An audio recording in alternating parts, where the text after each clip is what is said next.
warahmatullahi wabarakatuh. Selamat datang di podcast 7 Sudut Bincang SMAN 7 Pandeglang. Kali ini saya kedatangan tamu, Bapak Atih. Lengkapnya siapa sih? Lupa lagi. Atih Ardiansyah. Nah, ini yang dosen, penulis, dan juga pemilik atau pendiri Cendekiawan Kampung. Nah, kita akan ngobrol-ngobrol terkait dengan seperti kita ketahui peserta didik atau siswi SMA tingkat SMA atau yang sekarang kelas 12 itu sudah hampir selesai. Sebagian sekolah sudah menyelesaikan ujian sekolah dan sebagian juga akan. Nah, sekarang Pak Atih, bagaimana Pak Atih melihat kondisi atau motivasi anak-anak kita terutama di Pandeglang untuk melanjutkan? Kita secara umum aja dulu. Oke, terima kasih Ginanjar. Senang sekali bisa diundang ke sudut bincang SMA 7. Luar biasa, baru nemu nih ada SMA ada podcastnya. Hebat, biasanya mading kan. Baik, terima kasih ngelihat. Itu saya kira memang ada satu informasi yang kurang merata sih Pak Ginanjar. Kita bandingin lah SMA yang ada di Munjul, SMA yang ada di Cibaliung misalnya dengan SMA yang ada di pusat kota, itu informasi yang mereka dapatkan nggak merata. Itu juga kemudian berimbas pada motivasi yang kurang merata juga. Taruh misalnya ada kampus besar dari luar kepengen sosialisasi di Pandeglang, saya yakin yang mereka sasar itu SMA 1, SMA 2, SMA 3, saya yakin begitu. Saya yakin itu kampus-kampus yang ada di kota-kota besar. Nggak mungkin mereka mau ke pelosok gitu. Jadi perlu effort yang besar bagi siswa-siswa, guru-guru yang ada di pelosok gitu. Jadi motivasinya memang juga tidak rata. Kalau saya di Bandung misalnya ketemu teman-teman sesama Pandeglang yang kuliah, saya tanya dari mana, rata-rata SMA 1, SMA 2, SMA 6 begitu. Yang dari sini hampir nggak ada Pak. Ya, karena orang sini itu sekolahnya di SMA 1, SMA. Nah, kalaupun orang sini sekolahnya di situ gitu. Sekolahnya di kota. Itu dia. Jadi memang ada disparitas informasi yang juga berimbas pada motivasi sih. Mereka dapat setiap hari mereka diterpa apa di sekolah antara di kota dengan yang di kampung banget itu berbeda. Gitu. Itu sih menurut saya. Jadi apa yang harus dilakukan? Menurut saya ya ini jadi saya kira pemerintah perlu memberi semacam trigger berbentuk beasiswa sih. Meskipun beasiswa sekarang sudah ada ya. Beasiswa pemerintah kan sudah ada, tapi lagi-lagi kalau cuman menginformasikan tanpa melakukan proses pengawalan, advokasi dan lain-lain, ya banyak kejadian ya mereka nggak juga bisa mengakses. Yang kami lakukan, yang saya lakukan misalnya pertama, saya misalnya datang ke punten ke bupati misalnya, mereka nggak tahu KIPKA, ke pejabat-pejabat terkait mereka nggak tahu KIPKA gitu, mereka nggak tahu bidik misi. Sementara memang sekarang pemerintah ngerasa kami sudah menginformasikan, Anda lihat aja di Instagram, Anda lihat aja di media sosial gitu. Jadi sebenarnya kita punya media sosial juga, kalau malas ngelihat info-info yang kayak gitu memang nggak akan. Misalnya kalau kita baca di anak-anak itu, Anda keinginan kuliah tapi tidak didukung sama orang tua, atau anaknya sudah ini dulu tuh pemikirannya itu, Pak, saya dari keluarga tidak mampu, saya ekonominya tidak mampu, ibu melarang, bapak melarang misalnya. Nah, apa yang harus kita lakukan untuk mendorong itu? Ya, itu warisan Orde Baru sih ya. Nah, itu menurut saya itu warisan Orde Baru. Ingat nggak waktu di zaman Orde Baru, saya pernah baca buku berjudul Si Miskin yang Rajin, ya kan? Si Miskin yang Rajin. Makanya kalau kita nonton film-film sebut saja misalnya Laskar Pelangi, seorang anak miskin jadi berprestasi, kan ukuran prestasi memang begitu. Itu kan khas Orde Baru. Sampai ke kampung-kampung ternyata Orde Baru selesai, sekarang era reformasi, di kampung itu yang nggak berubah. Kita dari keluarga miskin, jadi hanya orang miskin yang rajin lah yang kemudian bisa, yang macam-macam. Kalau nggak rajin ya nggak bisa. Nah, di kampung orang tua bilang kita nggak main, orang tua ini kan orang tua punya warisan DNA Orde Baru kan. Gitu. Ini agak berat sih memang. Nah, anak-anak sekarang juga kemudian kalau dia nggak berani nyebrang, ya dia akan mewarisi DNA itu, dia akan mengatakan hal yang serupa ke orang tua. Menurut saya yang harus dilakukan adalah perlu ada contoh. Saya bikin cendekiawan kampung itu kan sebenarnya karena kalangan cendekiawan kan di Menara Gading Pak, nggak mau ke kampung, di atas. Saya mempertemukan sebenarnya antara cendekiawan dengan kampung. Antara dia harus turun atau di kampung kita harus ciptakan gitu. Karena perlu ada contoh. Orang kampung mah nggak bisa pakai ini sih, dia harus pakai contoh sih. Kalau misalnya dilihat dari kacamata politik, misalnya orang kampung itu pragmatis, maka pendekatan itu juga perlu dilakukan. Pendekatan itu juga perlu dilakukan karena rata-rata orang tua yang melarang anaknya untuk lanjut studi karena menganggap bahwa anaknya itu aset ekonomi tentu saja. Aset ekonomi artinya ya udah lu kerja ke Jakarta, ya kan mereka akan dapat meskipun nggak besar. Atau mereka menjadi bangga ketika anaknya misalnya punya uang. Contoh, lihatlah tiap Lebaran misalnya pagi di kampung-kampung, itu kan bahasa kota itu kan merebak di kampung ya. Bahasa orang Jakarta karena dia habis lulus sekolah kan kerja ke Jakarta. Bandingin dengan anak yang kuliah pulang ke kampung, yang lebih memberikan impresi itu kan anak yang kerja di Jakarta. Lalu orang-orang di kampung pangbawakeun anak kami ke Jakarta, ya kan? Nah, jadi nanti mereka itu berhasil melakukan semacam setup panggung depan kan. Di Jakarta mungkin dia susah banget kerjanya gitu, tapi begitu balik ke kampung mereka keren banget, pakaian paling bagus. Ngomong Jakarta, sampai sana orang tua ngelihat geus aya hasilna. Sementara anak yang kuliahan balik ke kampung biasa karena nggak kerja yang tertanam di mereka. Saya kira memang ada juga kesalahan anak-anak yang kuliah asal kampung. Kesalahan karena mereka tidak berhasil memberikan impresi yang menarik bagi masyarakat, nggak nyampur, nggak bergabung, nggak bergaul dengan masyarakat, nggak jadi seseorang yang diandalkan di masyarakat. Kalau anak kuliahannya misalnya dipercaya oleh masyarakat, dia kan sebenarnya jadi figur di situ dan dia bisa ngomong sesuatu. Jadi orang tua masih melarang anaknya karena menganggap aset lagi-lagi pertama. Yang kedua anaknya ya karena nggak ada figur buat dia contoh, buat dia tanya-tanya, ya repot dia harus nanya ke siapa gitu. Sementara media sosial menyajikan sesuatu yang serba instan kan. Beli Ferrari murah, wah murah banget dan lain-lain misalnya kan zaman sekarang. Gitu. Itu sih menurut saya. Jadi ini juga ada kontribusi peran mahasiswa yang dari kampung itu untuk kembali ke kampung. Iya. Artinya mereka mengedukasi masyarakat. Betul. Memberi pengertian terhadap masyarakat bahwa kalau tadi bahasa Pak Ati ada banyak mahasiswa kita itu yang kembali ke kampung malah jadi menyendiri begitu ya. Gaul sama masyarakat. Banyak. Jadi semakin tinggi pendidikan itu mestinya dia semakin gaul ke masyarakat. Tapi kalau kata Kiai Husain Muhammad misalnya, ketika seseorang tercerabut dari identitas, ketika seseorang terpapar pendidikan lebih tinggi, maka dia semakin tercerabut dari akarnya justru. Justru sayang banget sih ya. KKN juga menurut saya sebulan itu nggak cukup, Pak Ginanjar. Kenapa saya ke Bandung? Mimpi saya tuh pengen ke Bandung karena waktu Banten masih jadi Jawa Barat, mahasiswa UPI kan KKN rata-rata ke sini. Ke Banten. Ke Banten kan? Nah, dulu di Dahu itu ada villa orang Bandung Telaga Asri, mereka tuh tinggal di situ selama 3 bulan. Karena anak-anak seusia saya dulu waktu seusia SD kelas 2 ngelihat mahasiswa itu kan keren banget, Pak. Iya. Keren banget mereka. Pakai jas alma mater, kulit putih gitu kan. Terdidik kelihatannya. Tapi mereka nggak malu buat mereka ngenalin ke kita bahwa melak kangkung teh jeung bijina bisa gitu. Itu saya mimpi banget. Saya kepengen banget kayak mereka gitu. Saya masih ingat nama-namanya, Kak Kristi, Kak siapa itu. Makanya saya pengen ke Bandung karena kepengen kayak mereka gitu. Nah, sekarang misalnya program KKN yang di jalan kampus misalnya, apakah sudah menyentuh seperti itu? Itu juga menjadi pertanyaan. KKN sebulan cukup ngapain sih gitu? Yang saya lihat justru kalau KKN cuma sebulan kan kita nggak ngelihat aslinya mahasiswa kan? Jadi mereka sebulan datang bikin program seminar, pagagah-gagah teh gini. Apalagi misalnya programnya e-government desa dan lain-lain gitu, nggak menyentuh.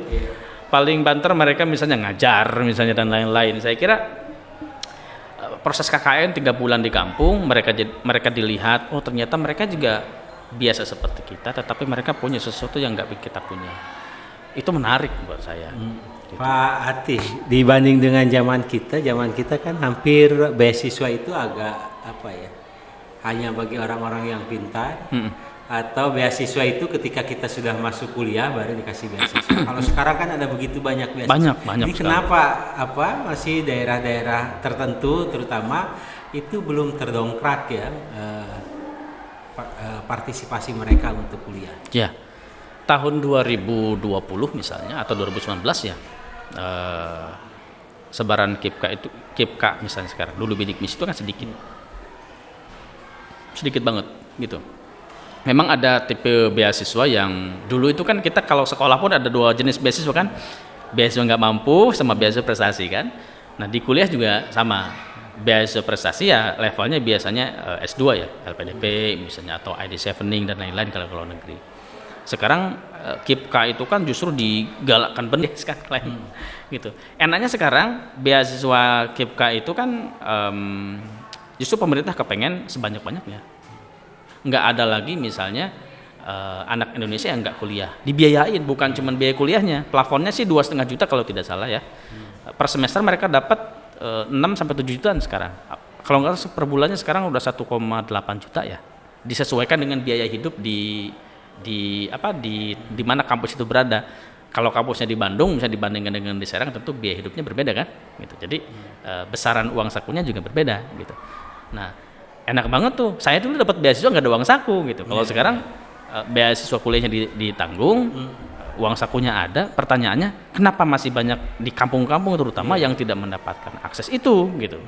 Menurut saya faktornya ini agak teoritis ya, karena media sosial itu berlimpah informasi, mereka nggak nyari itu, nyarinya ke yang lain gitu ya. Pertama, yang kedua memang barangkali saya kira perlu keterlibatan sekolah, kalau perlu mendaftarkan.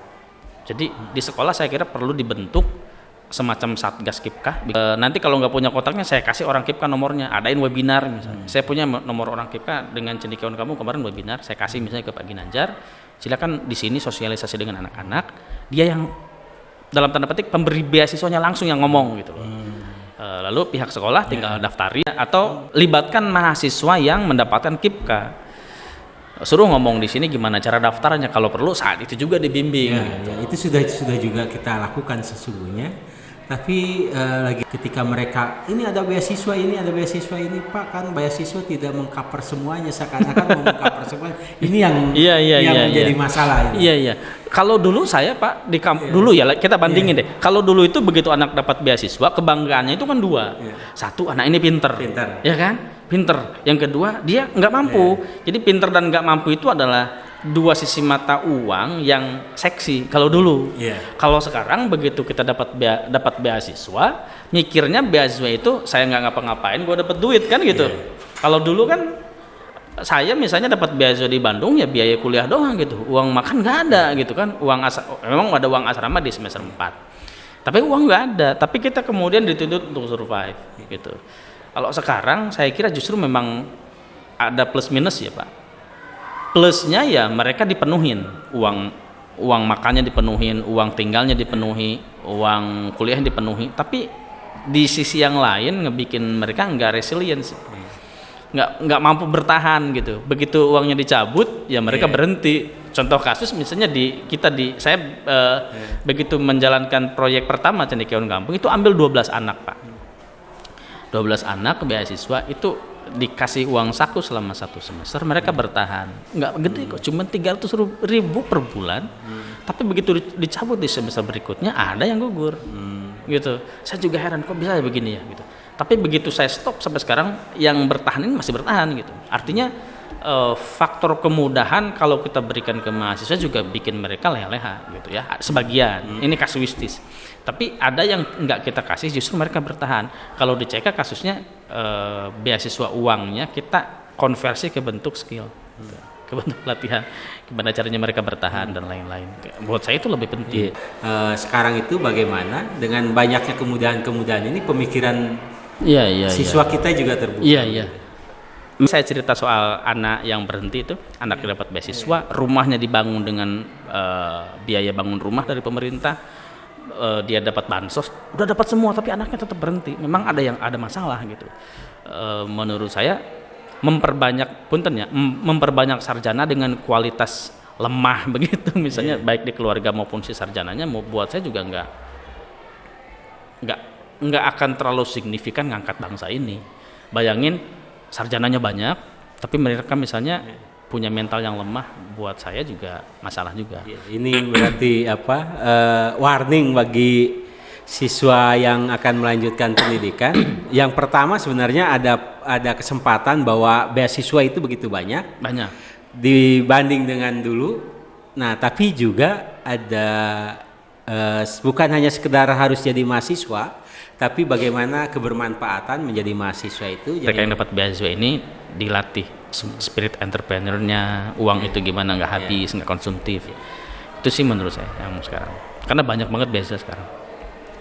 Fokus ke Cendekiawan Kampung ini bisa menjelaskan tujuan dan apa program yang dikeluarkan oleh Cendekiawan Kampung. Iya, dari perbincangan kita yang tadi bahwa ada loh orang yang dapat beasiswa tapi masih berhenti. Awalnya sih di situ, advokasi, proteksi, edukasi, pendampingan berkelanjutan. Itu 4 itu yang kita lakukan. Advokasi itu ya berarti dulu nggak semasif sekarang ya. Magic Misi juga banyak orang yang nggak tahu gitu. Proses advokasi itu kita datang ke kampus, masih ada nggak gitu dulu ya. Oh masih, ya udah kita cari anaknya gitu. Kemudian anaknya ini kan kepengen kuliah, orang tuanya ngelarang tuh. Nah kita kemudian mengedukasi orang tua, lalu juga memproteksi anaknya supaya supaya cita-citanya pengen kuliah itu tetap lanjut. Lalu kita pendampingan berkelanjutan itu selama dia kuliah dan setelah dia lulus juga tetap berada dalam pengawalan kita gitu ya. Itu di awal pendirian itu 4 itu yang kita lakukan. Makanya Cendekiawan Kampung itu adalah platform yang mempertemukan jenius kampung dengan pemberi beasiswa. Jadi selama 3 tahun ke belakang Cendekiawan Kampung itu sebenarnya nggak punya duit kalau untuk kasih beasiswa. Tapi kita punya pipa untuk mempertemukan mereka dengan pihak-pihak yang bisa ngasih beasiswa gitu. Itu di 3 tahun pertama. Di 3 tahun pertama kita berdiri sudah ada 30 lebih ya. 29 lah yang bertahan karena ada yang juga keluar kan. Ada 29-28 anak yang masih kuliah dengan beasiswa yang kita antarkan. Skema yang kita antarkan itu adalah kita menjalin kerjasama MOU dengan lembaga tertentu untuk menerima anak-anak kita. Kita sebutnya sebagai jenius kampung yang kelak mereka jadi aktor perubahan di kampung.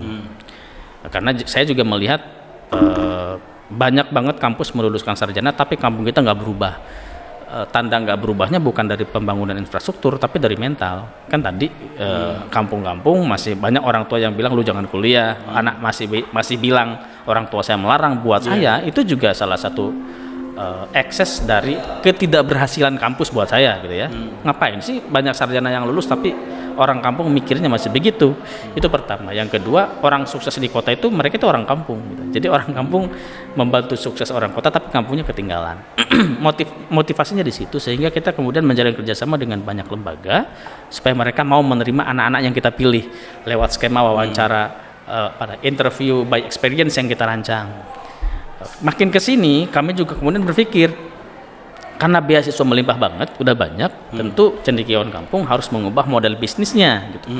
Maka selama 3 tahun ke belakang kita tidak melakukan funding.